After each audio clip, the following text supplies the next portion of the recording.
Assalamualaikum warahmatullahi wabarakatuh. Perkenalkan, nama saya Esti dari angkatan 20 peserta Latsar CPNS golongan 3 BPSDM Provinsi Kalimantan Selatan. Pada kesempatan kali ini saya akan menjelaskan hasil kerja saya tentang mind mapping, akuntabilitas, dan nasionalisme.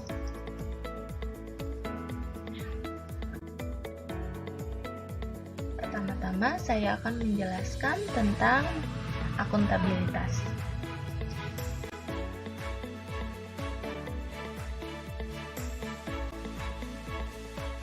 Konsep akuntabilitas. Definisi dari akuntabilitas yaitu kewajiban pertanggungjawaban yang harus dicapai. Kemudian aspek akuntabilitas mencakup beberapa hal. Yang pertama, akuntabilitas adalah sebuah hubungan. Akuntabilitas membutuhkan adanya laporan. Akuntabilitas berorientasi pada hasil. Akuntabilitas memerlukan konsekuensi serta akuntabilitas memperbaiki kinerja. Kemudian fungsi akuntabilitas yang pertama, peran demokratis sebagai penyedia kontrol, kemudian peran konstitusional untuk mencegah korupsi, yang ketiga peran belajar untuk melaksanakan efisiensi dan efektivitas. Kemudian tingkatan akuntabilitas. Dari yang paling bawah, yang pertama yaitu akuntabilitas personal, individu, kelompok, organisasi, dan stakeholder.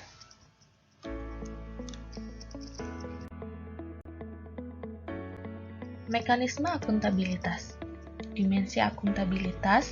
Yang pertama, akuntabilitas kejujuran dan hukum, akuntabilitas proses, akuntabilitas program, akuntabilitas kebijakan. Lingkungan kerja. Untuk menciptakan lingkungan kerja yang akuntabel, harus memperhatikan beberapa hal.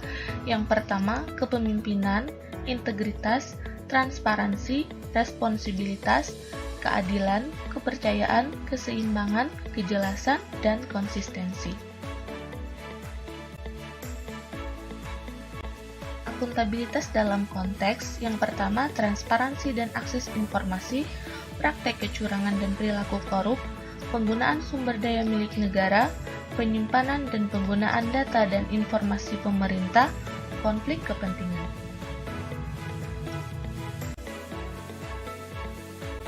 Menjadi PNS yang akuntabel. PNS yang akuntabel adalah PNS yang mampu mengambil pilihan yang tepat ketika terjadi konflik kepentingan, tidak terlibat dalam politik praktis, melayani warga secara adil dan konsisten dalam menjalankan tugas dan fungsinya. Yang diharapkan dari PNS, yang pertama, PNS tidak mengungkapkan informasi resmi atau dokumen yang diperoleh selain seperti yang dipersyaratkan oleh hukum atau otorisasi yang diberikan oleh institusi. PNS tidak terlibat dalam penipuan atau korupsi. PNS hanya menggunakan pengeluaran yang berhubungan dengan pekerjaan. PNS dapat menjaga agar tidak terjadi konflik kepentingan dalam melaksanakan tugasnya. PNS melakukan pekerjaan secara penuh, efektif, dan efisien. Selanjutnya, mind mapping tentang nasionalisme.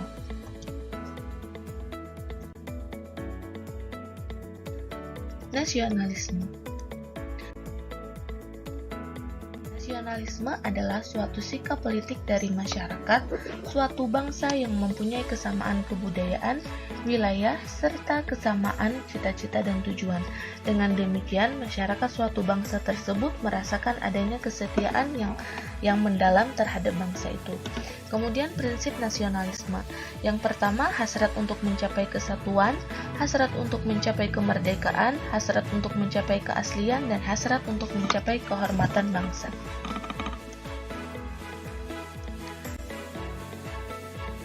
Nilai Pancasila dalam menumbuhkan nasionalisme. Sila yang pertama, bisa membedakan baik dan buruk, halal dan haram. Sila kedua, berlaku adil, menghormati hak asasi orang lain. Sila ketiga, siap sedia membela negara dan menjaga kesatuan. Sila keempat, tidak mau menang sendiri dan tidak merugikan orang. Sila kelima, tidak mementingkan diri sendiri, kelompok, atau golongan.